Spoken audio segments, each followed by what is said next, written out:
కొండపల్లికి పలానా పరశ్రీ స్వామి వచ్చాడు, చెప్పాడు నీవేమన్నా దర్గాల కందులు చేస్తున్నావా, అయితే నీ ఇంటికి పిల్ల నియమని చెప్పండి ధైర్యంగా. నీ ఇంటికి పిల్ల నియం.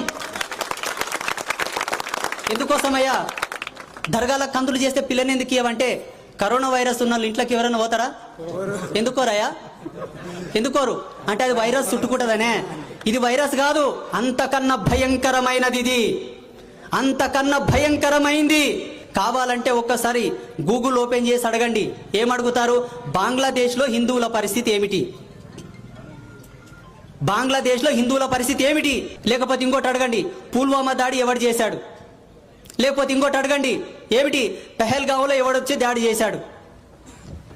అవసరమా? అవసరమా? మన జాతి గొడ్డు పోయిందే, మన వాళ్ళు లేరా? ఏం తక్కువైంది మన ధర్మంలో? ఏమి లేదు. ఒకవేళ మీకు ఏమన్నా లోటు కనిపిస్తే అంబాత్రయ్య క్షేత్రంకి రారి, పరాశ్రీ స్వామి అని ఒక వ్యక్తి ఉంటాడా, ఆయన వచ్చి అడగండి, ఏమయ్యా మీ సనాతన ధర్మంలో ఇది తక్కువైంది తెచ్చిపెట్టని అడగండి, నేను తెచ్చి పెడతా.